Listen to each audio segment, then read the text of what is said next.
A veces, el éxito se ve bien por fuera, pero por dentro pesa.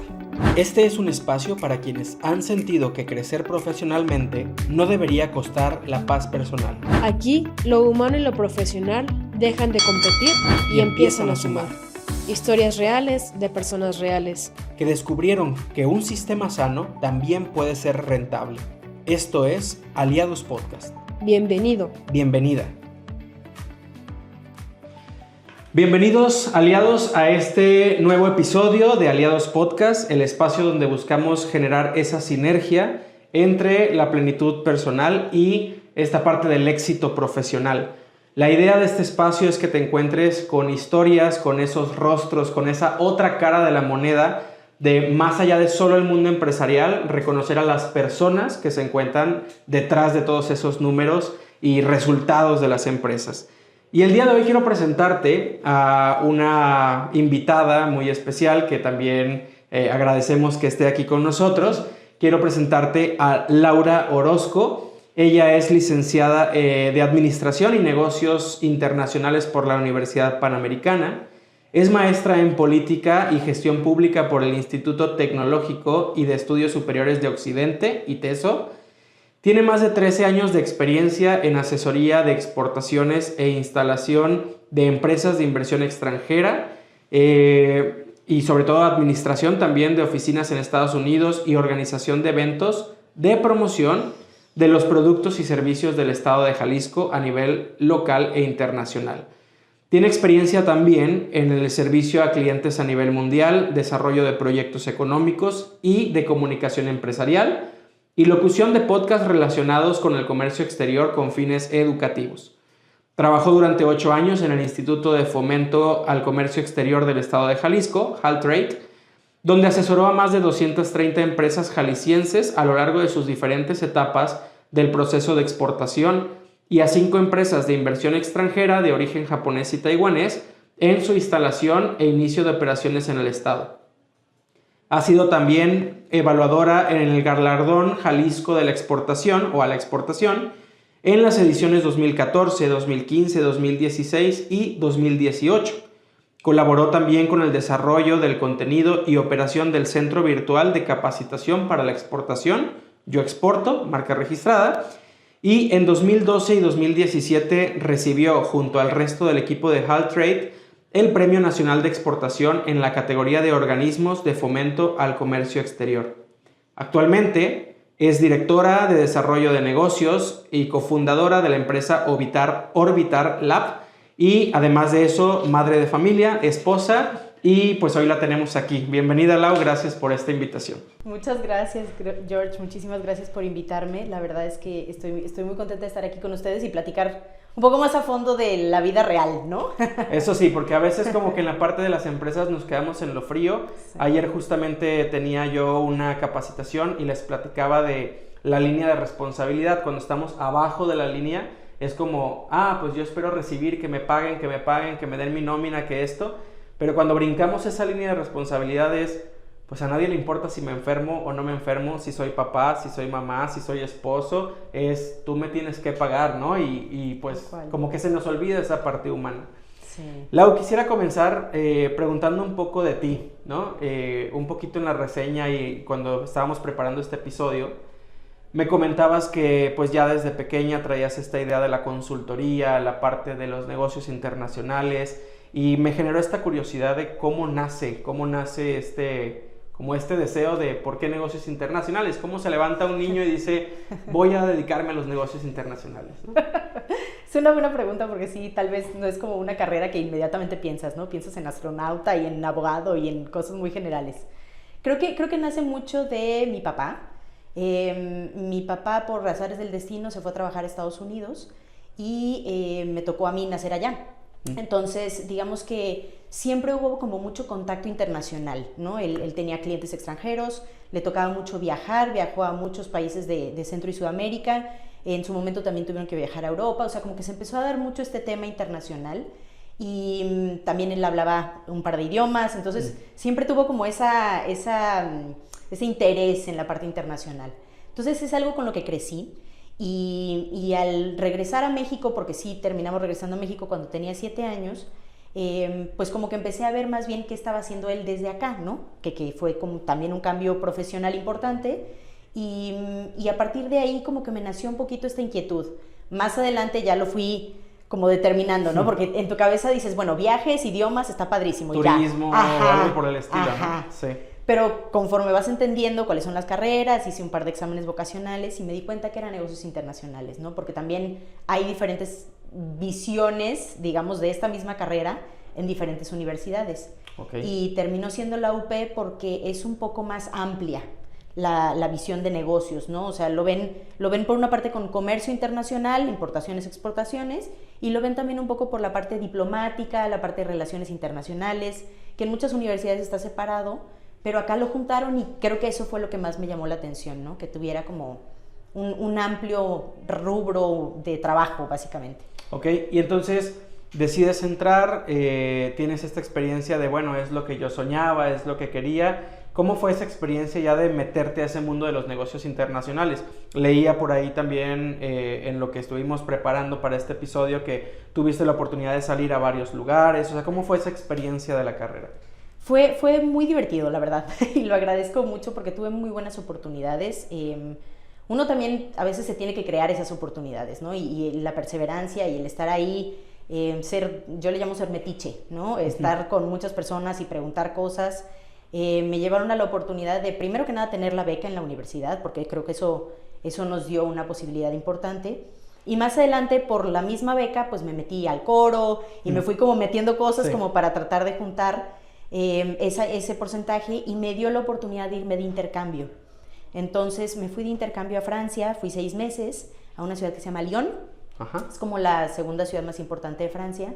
Y aprendí muchísimas cosas estando allá, desde vivir sola y todo lo que implica, hasta temas importantes de manejo de equipos multiculturales, o sea, porque teníamos compañeros de todo el mundo. Sí. Entonces creo que eso fue formando mucho como un poquito la visión que quería tener hacia los negocios internacionales. Regresando, obviamente, pues empecé a formar un poco más mis intenciones o lo que quería, y parte de ser metiche dije, bueno, voy a ir. Me llamó la atención el servicio público. Okay. Y dije, voy a ir a hacer mi servicio social a la Secretaría de Desarrollo Económico.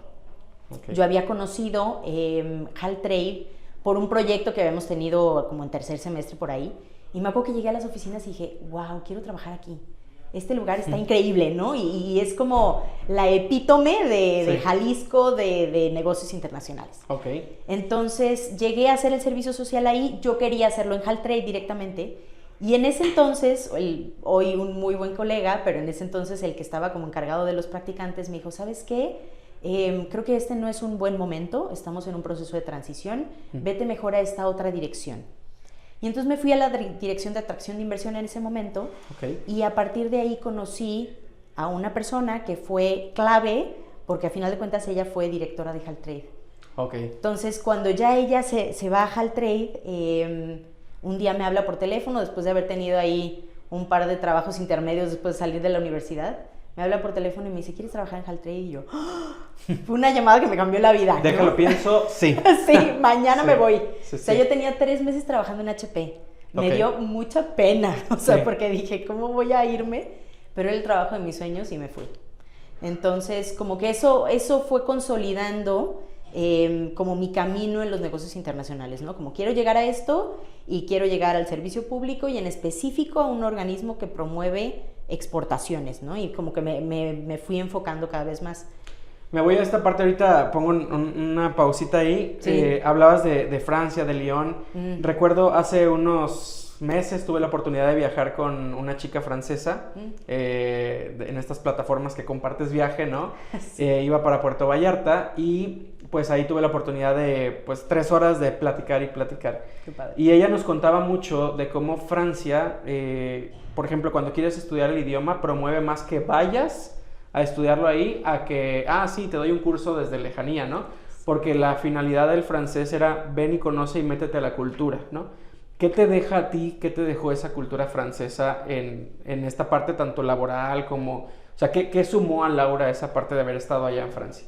Qué interesante pregunta, porque es una cultura muy diferente a la mexicana, por lo menos la cultura profesional, ¿no? Ellos le dan mucho más importancia, o bueno, no necesariamente le dan más importancia, pero se enfocan mucho en la parte personal, en darle un momento específico a la hora de la comida, por ejemplo. Okay. O sea, ellos de 2 a 4, todo cierra y nos vamos a ir a comer y la comida va con un vino y es una parte como muy importante de la cultura el compartir los alimentos, ¿no? Y el darse ese espacio de tiempo. Entonces creo que esa fue una de las cosas que más me llamó la atención.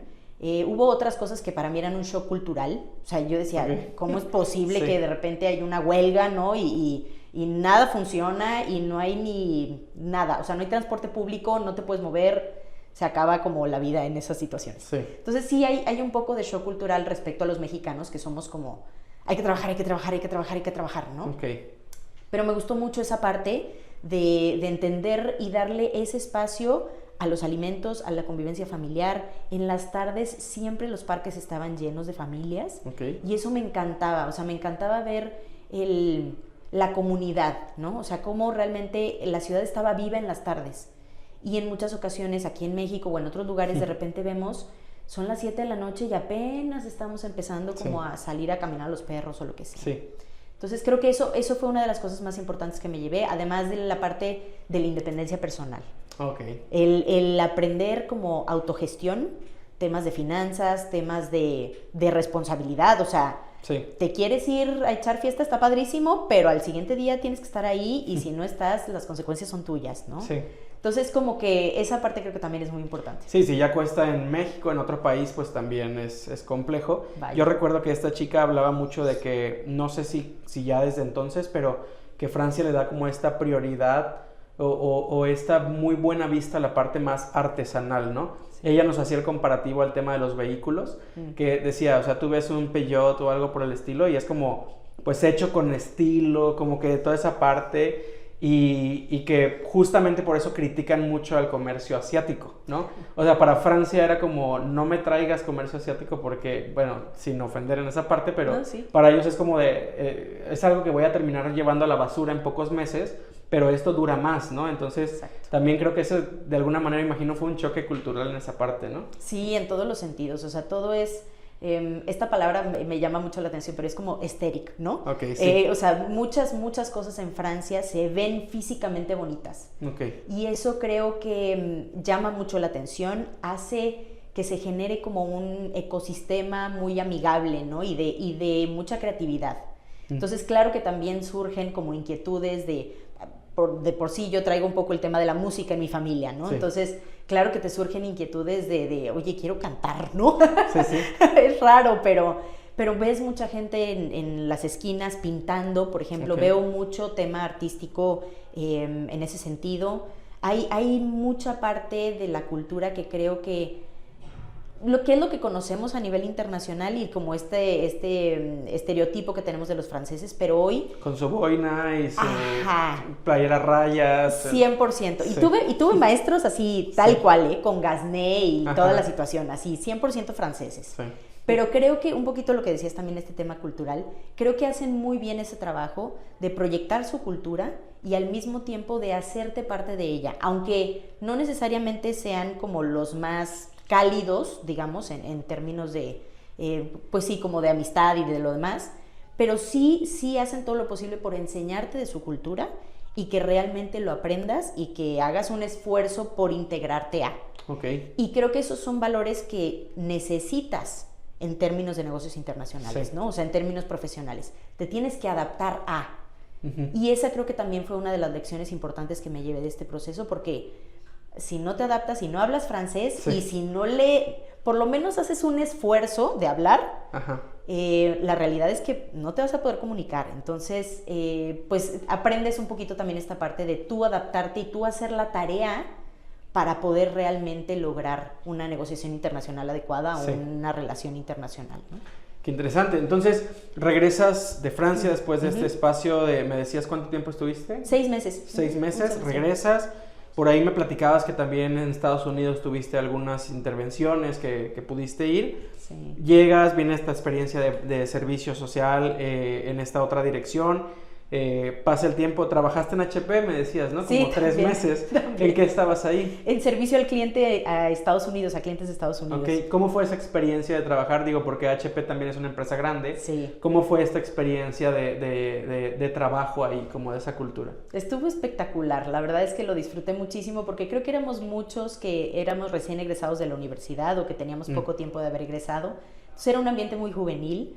Aprendes mucho de la parte corporativa también y de temas de procesos, de temas de tiempos, de estructura, que creo que es importante cuando recién sales de la universidad, Sí, ¿no? Que no sabes totalmente. ni qué pasa en la vida. Sí. Entonces creo que fue muy importante esa transición, a pesar de que tuve un trabajo antes que fue como muy...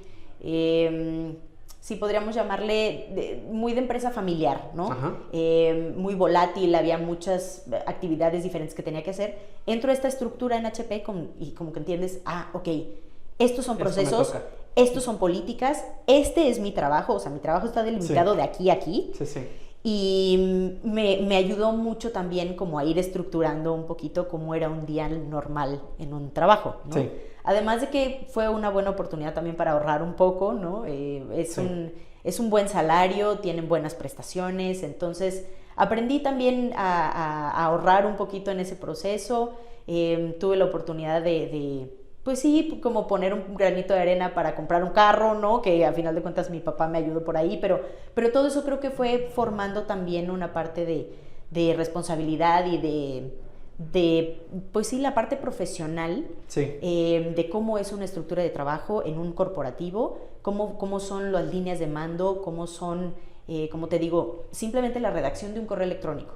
Que hoy tienes inteligencia artificial. Sí, totalmente, ¿no? Pero es importante que sepa, o sea, es importante saber cómo hacerlo, pues. Sí, no puedes mandar toda una Biblia que no la van a leer y es en concreto dime, ¿no? 100%. ¿Y Sí. cómo lo vas a estructurar? ¿Y qué le tienes que decir? ¿Y cómo? ¿No? Y mandabas, no sé, 25 correos al día de una manera muy establecida. Había otros que simplemente era la parte de procesar órdenes. Sí. Entonces, pues manejabas diferentes sistemas, manejamos SAP y había otros sistemas ahí un poco más antiguos, llamémoslo así, Sí.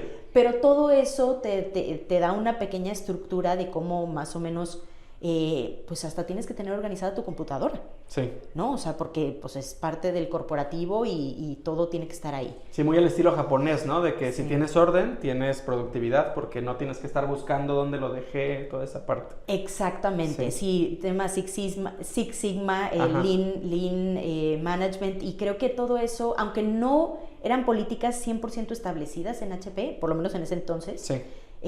más adelante las fui aprendiendo y dices, claro, esto Sí. era, ¿no? Sí, Y sí. lo vas como estructurando y lo vas haciendo como el match. Brincas de ahí a Haltrade y bueno, leíamos un poquito en esta reseña que pues se volvió como el organismo en Jalisco, ¿no? Exportador y sobre todo esta materia de exportación. ¿Cómo fue esa experiencia? Platícanos un poquito de este mundo de estar liderando incluso en algunos proyectos y todo allí. ¿Cómo fue esa experiencia? Híjole, maravillosa, la verdad le tengo mucho cariño al organismo. Era algo muy particular porque se llaman organismos públicos descentralizados, que son parte del gobierno del estado. El gobierno del estado los financia, pero a la vez se manejan un poquito como una empresa. Sí. Entonces, eso era algo que llamaba mucho la atención porque operas diferente a muchas áreas del gobierno. Sí. Y te permite tener pues mucho contacto con la industria, porque a final de cuentas la industria es parte de tu consejo directivo y es parte de los que te dictan la línea de trabajo, y al mismo tiempo sirves a la industria, ¿no? Entonces fue un aprendizaje constante. Todos los días aprendíamos algo nuevo, todos los días íbamos implementando mejoras, ¿no? Conforme también fuimos aprendiendo en el proceso. De entrada era un equipo increíble, muy pequeño pero increíble. Personas muy capaces, muy especializadas, prácticamente todas. Entonces creo que eso nos hacía diferentes. Entonces el ambiente laboral era maravilloso, los aprendizajes que fuimos teniendo con respecto a, desde las pláticas 1 a 1 con los empresarios que iban llegando para que les dieras asesoría, Sí. hasta el desarrollo de proyectos más grandes como el tema de Yo Exporto, que fue literalmente creación de un centro virtual de capacitación. O sea, es un curso hasta la fecha, ¿no? Sí.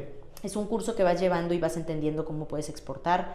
Se creaban también dentro del equipo trainings directos, o sea, eran cursos cada 6 meses en donde los empresarios llevaban ciertos módulos. Teníamos diferentes programas para apoyar económicamente también a las empresas. Entonces fuimos llevando pues muchas áreas diferentes, aunque a lo mejor el trabajo empieza delimitado en algún punto. Sí. A final de cuentas terminas haciendo 1000 cosas, ¿no? Una de las primeras cosas que me tocó hacer llegando fue organizar parte de un viaje, Okay. en donde varios pues sí, diseñadores del estado de Jalisco iban a presentar su colección en el Shanghai Fashion Week en China. Okay. Entonces fue organizar a más de 72 personas, porque llevábamos hasta un mariachi, llevamos modelos. En ese entonces Miss Universo acababa de ganar Jimena Navarrete, nos llevamos a Jimena Navarrete, fue todo un proceso de aprender casi entrando, y te vas a China y tienes que organizar una buena parte de la logística. Sí. Entonces, a partir de ahí fue una cosa tras otra, y te digo, desde orden, ¿no? ¿Cómo voy a ordenar estos archivos? ¿Cómo voy a ordenar esta información? Es información mucha, es confidencial. Sí, totalmente. ¿Cómo la vas a manejar? Temas de transparencia. Y además de entender bien la parte de la asesoría personalizada, del dar consultoría como tal todos los días a los empresarios, fuimos aprendiendo también como de estrategias un poco más profundas de tema de fomento a las exportaciones, ¿no? Desde diseño de la planeación, el diseño de los presupuestos, el diseño de, pues sí, de todo un proyecto completo. Con el tiempo me asignaron la administración, o parte de la administración de una oficina de representación en el extranjero. Uh-huh. Y entonces esto fue un reto gigante, porque de repente te encuentras administrando algo que ni siquiera está aquí, con leyes diferentes, con todo un sistema completamente diferente, y fue muchísimo aprendizaje, un poco de prueba y error, y nos metimos también más en la parte política, porque tuvimos que hacer muchas gestiones en temas que a lo mejor no nos tocaban. De hecho, ahí entra la maestría. Sí. Porque de repente dije, oye, tengo que aprender cómo funciona todo esto, ¿no? Si no la voy a armar. Entonces entré a la maestría, empiezo como a cuadrar un poco toda esa situación, y nos tocó a final de cuentas hacer una iniciativa de ley. Algo que nunca me hubiera yo imaginado hacer en tema de negocios internacionales, ¿no? Entonces terminamos haciendo la iniciativa de ley junto con un abogado, y la presentamos, no directamente nosotros, pero sí como organismo. Vivimos muchas cosas, ¿no? ¿Como esta iniciativa como iniciativa popular, como política pública, o cómo entraba? Fue un tema muy específico. Lo que pasaba es que esa oficina de representación pues era parte del gobierno del estado, tenía un estatus muy extraño, y de alguna u otra manera pues queríamos enajenar el bien, ¿no? O sea, queríamos venderlo, pero tienes que pedir una solicitud y se tiene que reformar una parte de la ley para que tú puedas hacer esa enajenación. Entonces, a final de cuentas, parte de lo que llegó a suceder es que, bueno, se detuvo ese proceso, y esa decisión de tener como mucho tiempo de trabajo y de todo, fue una de las decisiones que me hizo pensar si realmente ese era el lugar en el que quería seguir desarrollando mi vida profesional y personal. Porque también en el Inter pasaron muchas cosas, ¿no? O sea, te estoy hablando de 8 años de ir arriba, abajo y de todo, ¿no? Y que ahí me gustaría como introducir un poquito esta parte que también nos atañe aquí en el podcast, que es, pues al final se escucha una buena carga de trabajo, ¿no? O sea, cómo, pensando en esta parte, cómo se manejaba, cómo se vivía, porque hoy en día está bien visto que de los países de la OCDE, pues México es de los que más trabaja, pero no es los más productivos, ¿no? Entonces, ¿cómo era parte de, no, pues hasta que termines y vete a las 10, 11, 12 de la noche si es que alcanzas a terminar hoy? ¿O cómo se vivía esta parte también? Era muy contrastante, debo decirlo, porque el gobierno en teoría tiene como horarios muy establecidos, ¿no? O sea, tú tienes que checar entrada y salida, y había momentos en los que si te tenías que quedar, a veces nos pedíamos que checáramos la salida y nos quedáramos el tiempo, ¿no? Como para tratar de evitar ahí temas complejos. Y era parte también de las prácticas que se daban en el gobierno, ¿no?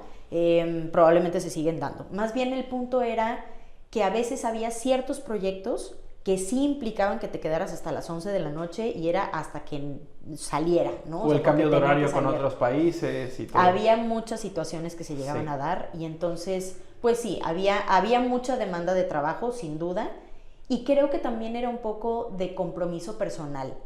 Creo que todo el equipo estaba muy involucrado, entonces también nosotros un poco también como que nos desbordábamos por hacer las cosas, ¿no? Entonces, tal vez había una parte que no necesariamente era una exigencia directa del organismo ni del gobierno ni nada, pero era más una exigencia personal. Sí. Y sí tienes esta idea un poquito, o sí se va generando esta idea de que pues entre más tiempo estés, ¿no? Más presencia tienes, más posibilidades tienes de crecer profesionalmente. Sacas la chamba, como dicen. Sí. Entonces creo que sí teníamos un poquito ese contraste de que sí, pues a lo mejor tienes que ir a las 5, pero realmente no siempre te ibas a las 5, ¿no? Sí. O sea, era vivir ese proceso. Cuando estudié la maestría incluso hice procesos de cambio de horario y tal para hacer ajustes. Y realmente me sentía comprometida. Y creo que eso fue lo que más me llevó a que a lo mejor diera un poco de más en el trabajo, donde pues a lo mejor no hubo un ajuste salarial en esos 8 años o donde no hubo como realmente un crecimiento de puesto como tal. Sí. Entonces, pues sí, son cosas que son difíciles a veces como de manejar, pero estás joven y entonces en ese momento como que dices, va, ¿no? Y hago todo lo que tengo que hacer. Y en esta parte como de cultural, ¿no? Sé que es muy distinto la iniciativa privada, o sea, como una empresa como HP, a trabajar ya en un organismo, aunque sea descentralizado, pero pues un organismo público. Y en ese tema cultural, ¿cómo se vive? O sea, ¿viviste en algún momento momentos en donde necesito este apoyo? Pues lo siento, aquí son las cosas así, ¿o cómo fue esa parte? Sí, esa parte también es compleja, porque igual pues todo está muy establecido, ¿no? Y se entiende. Sí. Porque de alguna u otra manera pues es dinero público, ¿no? Sí. Las personas te están pagando tu sueldo. Entonces, pues sí, hay ciertos estándares, ciertas situaciones que sí se fueron presentando, que para mí en lo personal fueron difíciles. Yo tengo una condición física, ¿no? que en ese momento me requería que faltara una vez al mes al trabajo. Y era complejo porque a pesar de que había un diagnóstico y había información al respecto, pues no hay una política establecida como... O sea, teníamos 5 días de enfermedad, se llamaba, al año. Entonces, pues esos 5 días de enfermedad, pues te los acabas en 5 meses, ¿no? Sí. Entonces, ¿qué pasa con el resto de los meses? Pues es un día 5 de sueldo. Y era complicado porque de entrada pareciera que incluso no se ve bien que faltes cuando estés enfermo. Sí. ¿No? Cuando te sientas mal o incapacitado para trabajar. Como en muchas empresas también. Como en muchas empresas. Eso creo que sí es cultural en México, ¿no? Y entonces esa era una parte difícil que incluso empezó como a raspar un poco mi relación, en especial con el área administrativa, porque era como, oye, a ver, es que de verdad, o sea, no te puedo explicar cómo no puedo hacerlo.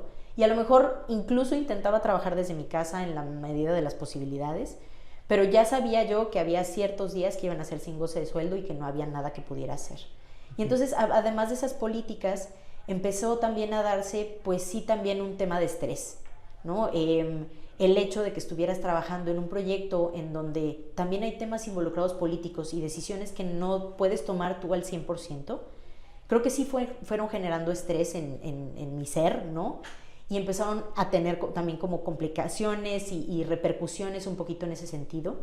Que también parte de todo el tema es que digamos, fue 2014 en específico, falleció mi mamá. Entonces creo que eso también fue un factor importante. La verdad, me apoyaron muchísimo. O sea, no puedo decir que en ese sentido haya habido falta de empatía, pero no había políticas establecidas. O sea, eran 3 días por el fallecimiento de un familiar. Pero en 3 días no estás bien. No haces un duelo. Sí. No pasas un duelo. Y más un familiar directo. Digo, fuera mi tatarabuelo, ¿no? Claro. Se entiende, pero sí claro. Se entiende. Sí, y entonces, y tu mamá, ¿no? Que es como una figura súper importante, familiarmente, todo. Fueron muchos movimientos que se dieron y eran súper flexibles. O sea, había momentos en los que les decía, ¿saben qué? Me tengo que salir a llorar. Sí. O sea, no hay de otra. Y claro, vete, ¿no? Porque te digo que existía esta parte humana muy, muy padre que teníamos como equipo. Pero al mismo tiempo, pues la parte de la política era como, ¿sabes qué? Necesito este día para hacer tal trámite, ¿no? pues días sin goce de sueldo. Y no recuerdo cuántos días sin goce de sueldo fueron en ese proceso, pero... Meses sin goce de Sí, sueldo. yo creo. Sí. Pero la verdad es que ya no me importaba tampoco. Sí. O sea, porque también te empiezas a dar cuenta que tus prioridades cambian. Y que la realidad es que yo tenía un hermano que en ese entonces estaba muy pequeño. Entonces estaba apenas entrando, iba a entrar a secundaria. Entonces, claro que era importante yo como la única mujer de mi casa, que en esa circunstancia, pues cuidarlo y estar al pendiente. Y pues mi papá tratando de trabajar y viendo cómo funcionaba toda la vida, ¿no? Sin mi mamá. Entonces como que todo eso fue un ajuste complejo que no había un marco normativo para la situación. Insisto, había mucha humanidad, pero no necesariamente, a lo mejor lo manejamos de la mejor manera, ¿no? Y que ahí quisiera como aprovechar a poner ese acento ahí, porque hay muchas veces en las que considero, no sé, la experiencia que has tenido, además de Haltrade y de algunas otras, pero justo ese es el tema, puede haber una política o como una cultura muy humanizadora dentro de una empresa, pero al final lo que termina siendo la barrera es que en el papel está así, ¿no? Exacto. Yo recuerdo a mí en algunos momentos me tocó que de repente era, pues necesito ir a ver a mis hijos, ¿no? O porque mi esposa está enferma, porque acaban de hablar de la guardería, yo traigo el carro, ¿no? Y era, sí te queremos ayudar, pero la política es así, ¿no? Entonces, como que esa parte todavía queda a desear, ¿no? En varias organizaciones, en todo. Hay algunas que tal vez no viven esta parte humanizadora, pero otras que lo intentan vivir, como que es como, pues, ¿cómo te ayudo en ese sentido, ¿no?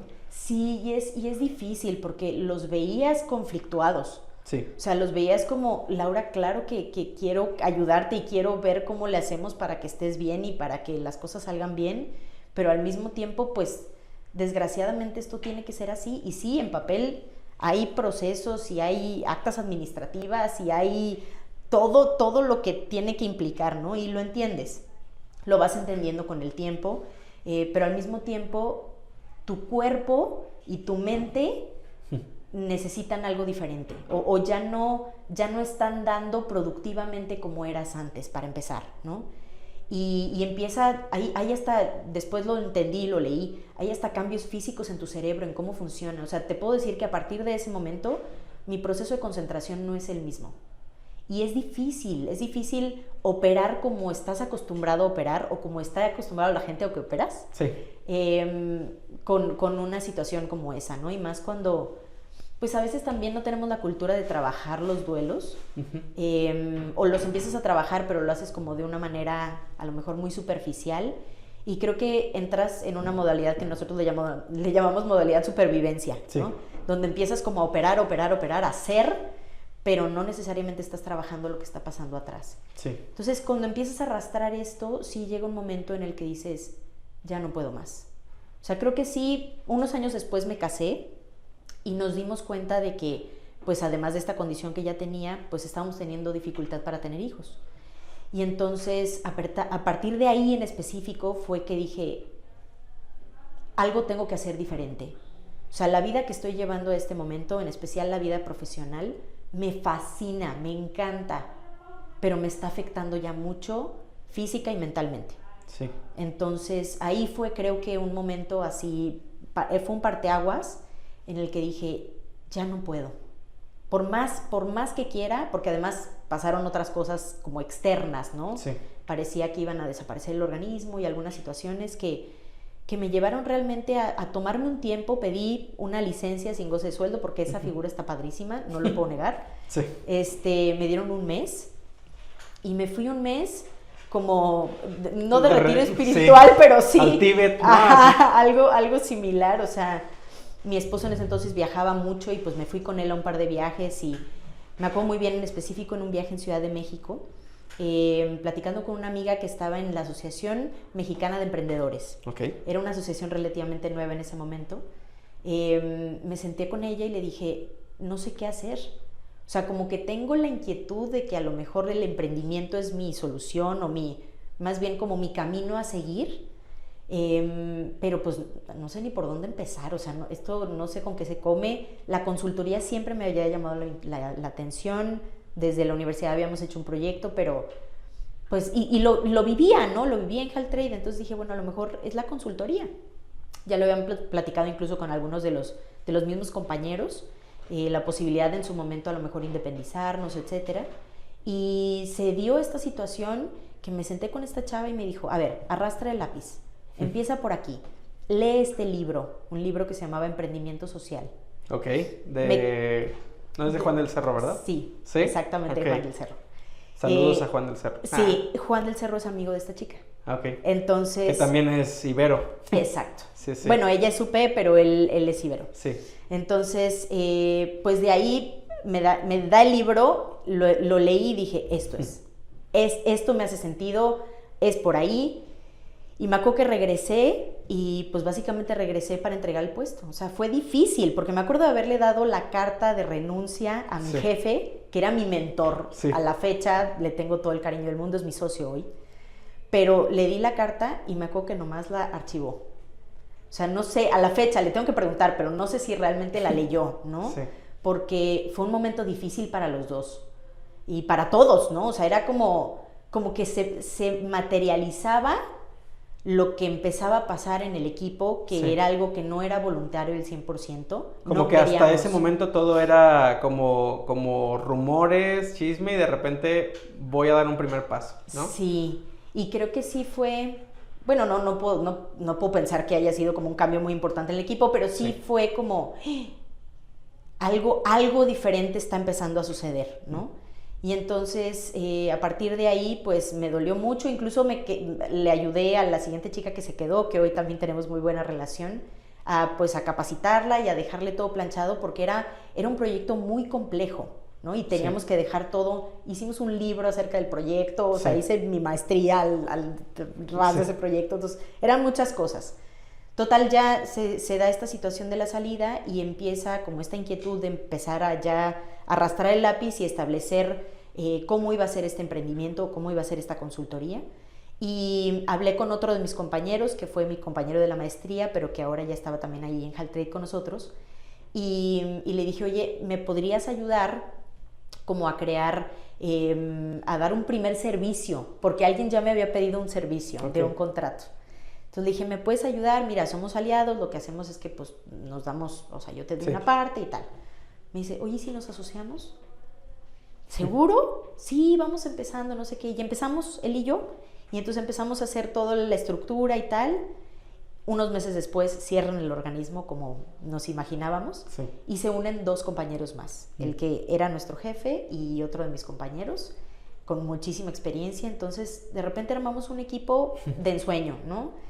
Y padrísimo, y vamos a empezar esto, y vamos a ver cómo inicia, y empezó este nuevo camino de establecer cuáles son nuestras prioridades. Para mí era muy importante como, yo voy a estar comprometida, pero voy a tener ciertas prioridades que son mi familia y mi salud. Okay. O sea, creo que tenemos que partir de ahí, ¿no? Y estuvo interesante que todos coincidimos, hicimos un ejercicio como de establecimiento de prioridades y de objetivos y tal, antes de empezar como la estructura de la empresa, y nos dimos cuenta que todos estábamos en la misma línea. Yo creo que de alguna manera todos vivimos algo diferente, pero también sentimos esa necesidad como de encontrar un equilibrio entre nuestra familia, nuestro trabajo, nuestros ingresos, porque también pues de alguna u otra manera son cosas diferentes, ¿no? Sí, que quisiera poner una pequeña pausa aquí. Claro. Para recapitular algo. Me llamaba la atención porque entiendo esta parte, decías, al principio cuando uno entra es, me quiero comer el mundo, ¿no? Sí. O sea, ya habías tenido tú la experiencia laboral, tanto la experiencia desde la carrera, servicio, todo esto. Llega el momento de vamos arrancando, llega la oportunidad de HP, aprendo todo este mundo, ¿no? Corporativo. Luego viene el brinco a, híjole, la empresa donde quería y soñaba estar, ¿no? Y brincas para allá, empiezan todo este movimiento, y tú lo decías como que es ese compromiso personal que te mueve, ¿no? Uh-huh. A veces pareciera que esta cuestión de balance como que solo se le quiere dejar a la empresa, pero no, o sea, en realidad yo quiero, y pues tú decías, tal vez estaba soltera, estaba recién salida, o sea, es mi espacio, ¿no? Para desarrollarme, pero me llamó la atención conforme vas viviendo estas otras experiencias de vida, llega un momento de ese cambio, ¿no? Sí. Como que dices, sí estaba muy padre, pero ya llega un momento donde necesito algo distinto, ¿no? O sea, como ir dando prioridades a otras cosas. O sea, como esta cuestión incluso de mi propia vida personal, en este caso mi duelo. O sea, no tengo que esperar a casarme, a tener hijos para solicitar este tipo de flexibilidades, sino también mi espacio, ¿no? Y luego, o sea, ya va un punto en el que llegas y dices, ya, necesito otro brinco, ¿no? Que pudiéramos llamarlo como ese punto de quiebre donde te vas a este Tíbet, ¿no? Emocional, no físico, Sí. y dices, no. Y la opción que ves como más adecuada es el tema de emprender, ¿no? O sea, no, tal vez no ahorita, no en este momento, no sé si pasó por tu opción, pero buscar otra empresa con mayor flexibilidad o algo, sino creo que emprender pudiera ser la opción, ¿no? Sí. Entonces, de ahí ya va este brinco que es ahora Orbitar, y algo que ponen como sobre la mesa es prioridades, ¿no? O sea, necesitamos poner una pausa, revisar, familia primero, bueno, no primero, pero como a la par equilibrado. Sí. Y a partir de ahí empiezan a construir, ¿cierto? Hasta ahí vamos bien. Hasta ahí ¿verdad? vamos perfecto. ¿Cómo les ha ido con eso? ¿Cómo ha sido el crecimiento? ¿Cuánto tiempo tiene más o menos Orbitar? Pues ya 7 años. Empezamos en enero de 2019. Ya, ¿Y digamos, previo a de pandemia? Ese es el siguiente tema. Okay. Efectivamente fue previo a pandemia, entonces de alguna u otra manera, pues bueno, traíamos como ya un arranque, o traíamos como una motivación muy importante, ¿no? Y pues algunos de los mismos empresas que habíamos atendido en el estado, pues llegaron y todo iba muy bien. Voy a poner una pausa para no distraerme, pero solo es como, ok, arranque, vamos a ver las noticias que hay en el sector internacional. Mira, hay un brote de un virus, ¿no? O sea, Así. 2 meses después empezó todo el brote, justamente. Sí. Okay. Así fue, o sea, no, yo creo que no había pasado un año completo de operación, digamos, efectivo. Sí. Cuando de repente se viene este nuevo proceso, ¿no? Incluso instalamos una oficina y de repente fue, pues nos vamos todos a casa y se acabó, ¿no? Y entonces te empiezas a dar cuenta de que emprender es maravilloso y tiene muchísimas ventajas, pero al mismo tiempo tiene retos muy importantes y que difícilmente aprendimos a que no puedes poner todos los huevos en la misma canasta. Sí. Entonces, creo que a partir de ahí todos de alguna u otra manera empezamos a encontrar otra forma de ingresos, nomás como por seguridad y por cualquier cosa, porque también en ese momento el tema internacional y el entorno de exportaciones y todo cambió muchísimo. Sí. O sea, fueron políticas y cambios y temas, situaciones que se fueron dando, entró en vigor el TEMEC, ¿no? Sí. Justo en 2020. Que fue esta nueva reestructura del tratado con Estados Unidos y Canadá. Entonces fueron muchas cosas que se dieron en un mismo año, que sí fueron cruciales como para establecer realmente cómo iba a ser el día a día de Orbitar, ¿no? O sea, sí hemos proyectado y hemos tenido crecimiento, por supuesto, ¿no? Y hoy creo que dentro de todo hemos tenido varios logros, algunos buenos casos de éxito, pero sí nos dimos cuenta de que no podíamos poner todos los huevos en la misma canasta y cada quien nos fuimos diversificando de acuerdo a nuestras necesidades y a nuestras aptitudes, ¿no? Que fue muy, muy difícil también tomar esa decisión, porque de alguna u otra manera, pues algunos incluso habíamos puesto estos temas de priorización y te das cuenta que terminas en ocasiones trabajando más. Sí. La diferencia creo que es que aprendes a trabajar de la manera en la que tú eres productivo, no en la manera en la que te lo exigen. Okay. Y entonces creo que eso nos ayudó muchísimo como para establecer cuáles son mis momentos de mayor productividad, cuándo puedo trabajar mejor yo, y al mismo tiempo cuándo puedo hacer estas otras cosas que tengo que hacer, y al mismo tiempo cuándo puedo atender a mis clientes, y cuándo, o sea, vas como organizando tu tiempo, tu vida, pero ya más adaptado a también tus posibilidades y tus capacidades, ¿no? O sea, no necesariamente como a un horario laboral establecido, no a una estructura bien determinada, sino objetivos, y con base en esos objetivos tú puedes ir trabajando de acuerdo a cómo se vaya dando, también por supuesto de acuerdo a la necesidad de los clientes, que eso es una realidad, pero también eso de alguna manera lo vas forjando y te vas dando cuenta que hay personas que sí son clientes adecuados para ti, que se alinean un poquito a tu estilo, a tu forma de trabajar, y hay personas que tal vez son tus no clientes, no por ninguna otra situación, sino porque a lo mejor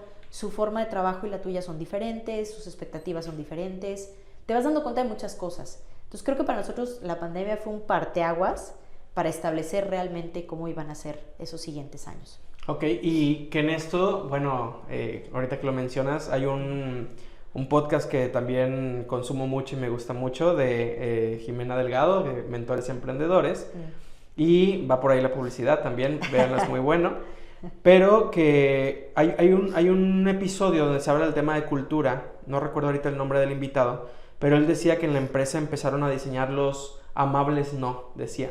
Él decía, nosotros para cuidar la salud emocional de nuestro equipo, tenemos la cantidad de carga de trabajo que podemos cargarle a la empresa y todo aquel cliente que llegue posterior a esa carga de trabajo se le manda una carta que le llaman el amable no, que es muchas gracias por pensar en nosotros, muchas gracias, mira, nuestra próxima cita te la podemos dar en 6 meses, en 1 año, si quieres, con gusto te ponemos en esa lista de espera, pero no podemos sobrecargar al equipo, ¿no? Y que dice, hay clientes que perfectamente saben el valor que das y dicen, me espero. Claro. Hay clientes que dicen, no puedo, me voy con otro, adelante. Es perfectamente entendible, ¿no? Totalmente de acuerdo. Y en este tema, bueno, brincamos ya un poquito bien ese nuevo reto porque pues ahora ya eres mamá, ¿no? Ajá. Entonces, ¿cómo fue ese brinco de, bueno, vamos saliendo de pandemia y de repente viene esta otra noticia, ¿no? Fue también difícil porque de alguna u otra manera pues también fui tomando pues un rol importante, digamos, en temas de contacto con el cliente principalmente, ¿no? Además del desarrollo de los proyectos y toda esta parte, pues sí, en muchas ocasiones yo era el contacto directo con el cliente, o soy todavía a la fecha. Sí. Y entonces empezó a darse esta situación y dije, ¿qué va a pasar, no? Empecé a armar como todo un plan, empecé a dejar cosas, incluso temas administrativos, porque también te conviertes en todólogo. Y entonces temas administrativos como que los empecé a dejar como bien escritos y tal, y iba hablando con los socios y nos íbamos poniendo de acuerdo quién iba a llevar cada cosa y tal. Sí. Pero a final de cuentas también te das cuenta que tampoco las cosas son como tú las planeas, y empecé a tener un par de complicaciones hacia el final del embarazo que me requirieron estar en cama al 100%, estar en reposo. Y entonces también eso fue un shock porque se recorrió varios meses, digamos, la fecha en la que de alguna u otra manera nosotros habíamos establecido que a lo mejor iba a haber como una pausa de mi parte, ¿no? Sí.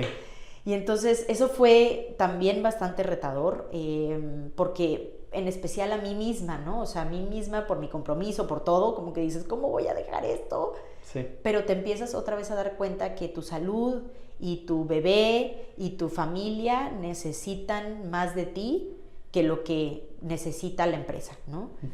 Y es complicado, es un conflicto interno muy difícil. Yo creo que a la fecha es lo que más me ha costado trabajo, como establecer esta prioridad entre mi familia, pues me requiere más mi atención en este momento, requiere más de mi energía y de mi ser que realmente mi empresa. Por más que ame a mi empresa y que quiera que las cosas trabajen, si no, mi bebé no sobrevive, ¿no? Sí, o en el ámbito del balance trabajo-familia hay varias empresas que también trabajan en estos rubros. Hay una frase que se dice mucho, ¿no? Que es, si tú el día de mañana llegas a faltar, pues en una semana ya alguien cubrió ese puesto de trabajo, pero si en tu familia llegas a faltar, hay un papá que no tiene, un hijo que no tiene a su mamá, un esposo que no tiene a su esposa, entonces es todo un contexto que muchas veces como mexicanos y cultura latina y todo, sí sabemos, ahorita digo por qué cultura latina, sí sabemos que tal vez es nuestra prioridad, nuestra familia, pero la agenda no lo dice así, ¿no? O sea, sí bajo esta idea de, pues es que trabajo para mi familia, pero en la práctica a mí me tocaba mucho tiempo llegar y estar 2 horas con mis niños antes de que se durmieran, ¿no? Claro. Y era de, ya disfruté las 2 horas del día, mañana vuelvo a disfrutar otras 2 horas y así me la voy a llevar hasta que crezcan, ¿no? Entonces, es aprender a ver cómo esa palabrita de prioridad realmente busco ponerla en esa prioridad. Y ahorita que decía como a grandes rasgos esta parte pues del que estábamos hablando, ya se me fue ahorita. ¿La cultura latina? Ya, de la cultura latina. Justamente en una oportunidad de un viaje que tuve a Puerto Vallarta por una capacitación, me tocó platicar con una persona que era, si no mal recuerdo, era canadiense, pero de hijo de padres argentinos y había vivido mucho tiempo en Italia, algo así era. El punto es que le empecé a platicar de este proyecto, de SOSI y todo, y le decía, bueno, es que ayudamos a la parte del bienestar, del balance, del equilibrio, y decía, ¿y eso para qué? ¿No? Y yo, ¿Cómo que para qué? Y como que en esta parte o cultural, empresarial, tanto de Norteamérica como en la parte europea es, o sea, pues, ¿por qué es necesario, no? Como Claro. si fuera ya la empresa debería cuidar eso, o no, al contrario, pues es que trabajas y punto, ¿no?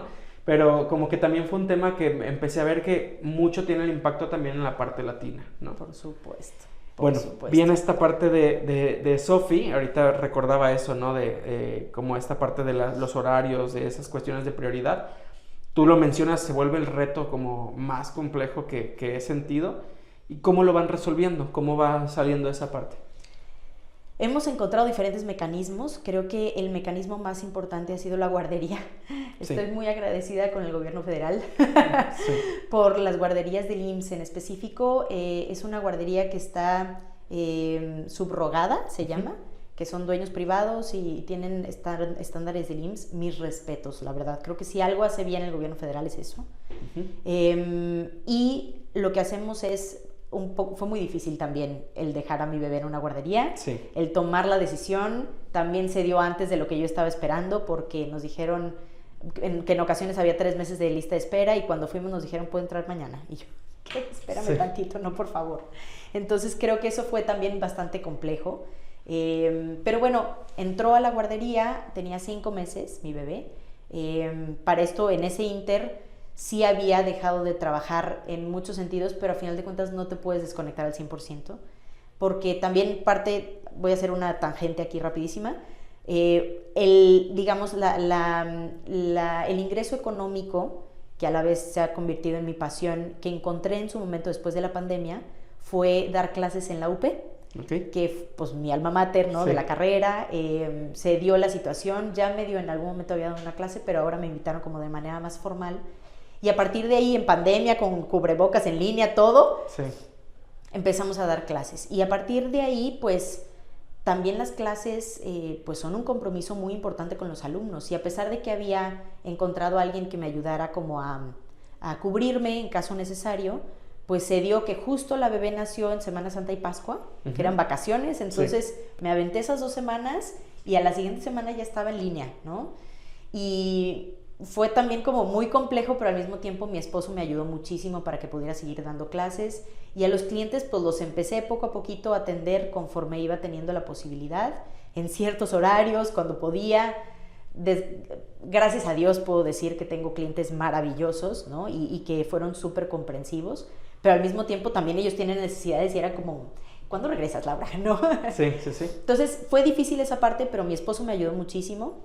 Cuando la bebé entra a la guardería, pues entonces en ese momento empieza a haber cierta estructura, ¿no? Y empiezo como a acomodar un poco mejor el tema de los horarios. Todavía la fecha es un tema difícil porque a veces el bebé se enferma y pues no puede ir a la guardería y pues entonces mamá te toca quedarte con ella. Y a pesar de que mi esposo trabaja en casa y que me ayuda muchísimo, la verdad, creo que más que me ayuda, creo que realmente somos un equipo, ¿no? Y cuando uno tiene que hacer una cosa, el otro le entra y somos creo que muy buenos en esa parte del equilibrio, pero de alguna u otra forma pues sí, hay muchas tardes que él tiene que trabajar, ¿no? Y tiene un horario establecido y es diferente su situación, entonces a mí me toca estar con ella. ¿Y qué hago? Pues trato de acomodar las llamadas y los pendientes urgentes que van saliendo de acuerdo a conforme tenga la oportunidad de hacerlo. Y pues sí, a veces me toca trabajar en la noche, ¿no? O sea, ayer en la noche estaba mandando una cotización a las 9:30 de la noche y pues a veces así es, ¿no? Sí. Pero he encontrado un poquito como este margen de juego, le puedo llamar, en donde tengo un horario que sé que en las mañanas puedo trabajar. Hoy ya lo recorrí, antes daba clases en las tardes, ahora en las mañanas. Sí. Entonces, durante la mañana, que Sofi está en la guardería, doy las clases, trabajo con Orbitar, paso por ella cerca de la 1:30, comemos y empieza la tarde con ella. Y entonces, si sale algún pendiente, tengo alguna llamada, pues encuentro algo que la entretenga un ratito y ya nos encargamos acá. Entonces, esa ha sido como la fórmula que yo he encontrado y que para nosotros ha funcionado. Tengo muchas amigas y muchas personas que pues a lo mejor han contratado una niñera o que tienen a sus hijos en horarios más extendidos en guardería. O sea, he visto como muchas soluciones, pero creo que esta es la solución que para mí en lo personal me ha funcionado mejor, me permite disfrutar un poco más a mi hija y me permite al mismo tiempo darle esos espacios que necesita tanto Orbitar como la universidad y los alumnos, ¿no? Entonces, pues sí, siento que esa fórmula se ha adaptado a lo que yo quería, a lo que yo estaba buscando, y a pesar de que te digo, a veces es difícil, que quisieras hacer más y, sí. ay, ¿por qué pasa esto? ¿Y por qué te enfermaste hoy? ¿Y por qué? Sí, totalmente. Pues de alguna u otra manera hemos encontrado ese equilibrio.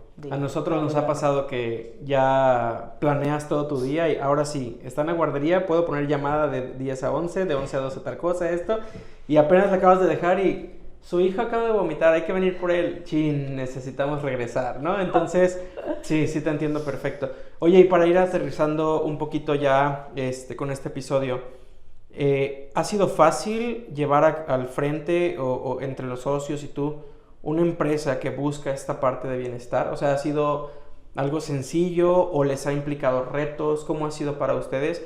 Te escucho a ti en tu historia personal, pero ¿cómo ha sido ya en el equipo en general? En general ha sido complejo, en especial romper paradigmas para todos, porque quieras o no vienes de gobierno. Sí. Y al venir, varios estuvimos más de un sexenio, como que te establece ciertos temas, ¿no?, en la cabeza. Y en especial hacia los clientes. Creo que el reto principal ha sido hacia los clientes, el plantear, ¿sabes qué? No te puedo contestar en este momento, sí, ¿no? Y es difícil en ocasiones como de, oye, ¿cómo no me puedes contestar?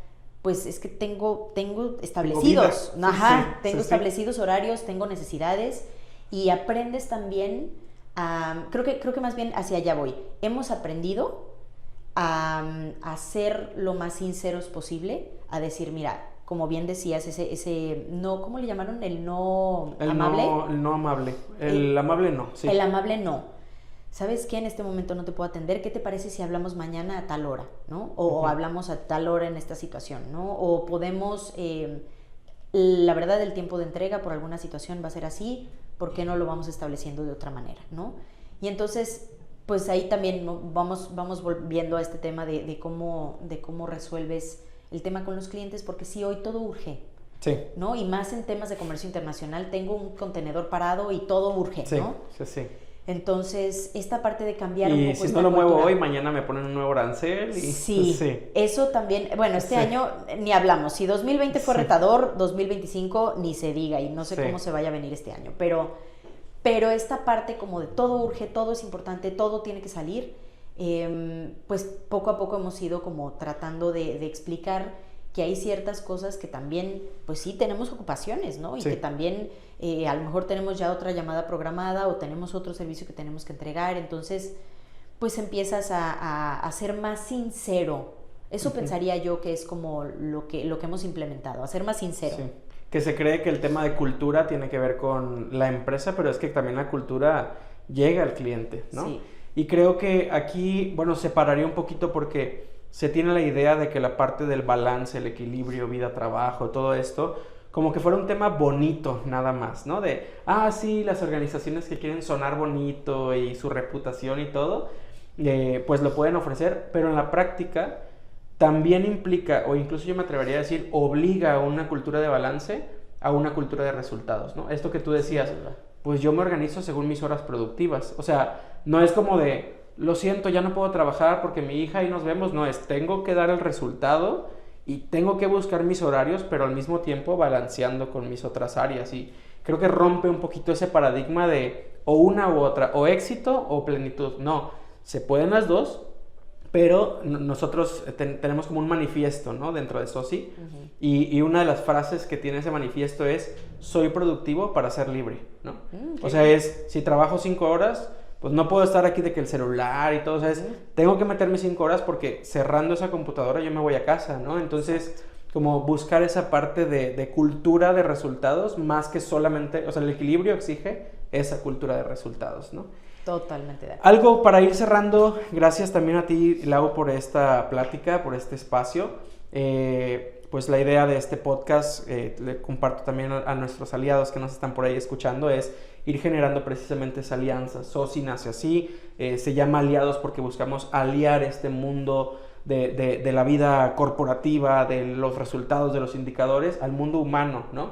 Y al mismo tiempo, pues también queremos conectar con estos directores, incluso colaboradores que todos los días están en hoy no vi a mi familia, hoy tuve que estar 3 horas en el tráfico, ¿no? Y frente a esto, algo que tú quisieras agregar, cerrar, algo con lo que quieras concluir esta parte. Muchas gracias. Creo que sí es importante esta visualización de perseguir tus sueños implica definitivamente muchos sacrificios. Pero si encuentras el sacrificio que estás realmente dispuesto a ejecutar, a llevar, ese es el camino. Aprendí en este proceso el tema del propósito de vida, del Ikigai. Y creo que eso fue central también como para determinar en dónde genero valor a la sociedad, en dónde genero dinero yo, de alguna manera cómo yo soy más feliz y cuál realmente es ese propósito de vida, ¿no? Y creo que todos tenemos que encontrar ese propósito de vida y a partir de ahí buscar esos mecanismos que funcionen mejor para cada quien. Porque creo que no hay una fórmula exacta. Entonces, es buscar esa fórmula que se adapte a lo que tú necesitas y que al mismo tiempo se adapte al entorno y a aquellas personas con las que vas a interactuar, a las empresas, a tus clientes, a lo que vayas a hacer. Mis jefes incluso. ¿No? Exactamente, sí, tal cual.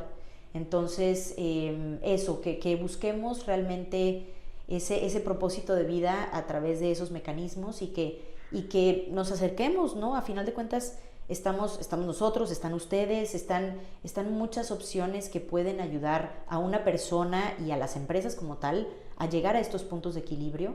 Y hoy incluso tenemos una norma, ¿no? La norma 031 que te pide estos balances. Entonces, y más después de la pandemia nos dimos cuenta que así era. Hoy la universidad tiene un programa que se llama Abrazo a tu mente, ¿no? Y es parte del cuidado de la salud mental. Tenemos que empezar a pensar más en personas y menos en números, sin dejar de pensar en los números. Sí. ¿No? Entonces pues, creo que ese es el mensaje. Te agradezco mucho también este espacio. Por ahí también en la descripción estaremos dejando también si te quieren contactar, claro. Orbitar, dónde lo pueden encontrar, tus redes, para que por ahí también, oye, yo traigo un tema de comercio, de exportación, me gustó mucho lo que trabajan, pues también que lo puedas aprovechar. Gracias. Aquí nos abren las puertas también estamos transmitiendo, grabando desde el World Café de Santander en Guadalajara. Y a nosotros nos toca escuchar, como es un coworking, de repente varios que traen negocios con China, con esto y lo otro. Entonces por ahí también recomendaremos si alguien trae justo estos temas o si nos han llegado a escuchar en otros países y quieres conocer, bueno, a mí me interesa México o estoy enfocado, claro. Pues también que puedan por ahí contactar, ¿no? Por supuesto. Gracias por escucharnos en este episodio. Vamos a estar subiendo episodios cada 15 días, entonces tendremos otros invitados también. Les invitamos a ustedes a seguir escuchando y sobre todo a seguirnos también en redes. Por ahí estamos en redes como SociMX. Ahorita estamos dando más prioridad al tema de Instagram, Facebook, pero pues ya iremos abriendo otras redes conforme el tiempo nos vaya dando, porque pues también esta aventura de emprendimiento, como dices, pues implica, había quien hablaba del solopreneur, ¿no? O sea, sí. como el emprende solo, digamos, sí, que tienes que armar de todo, pero vamos en ese proceso. Gracias a todos los aliados que nos están escuchando y nos vemos en el próximo episodio.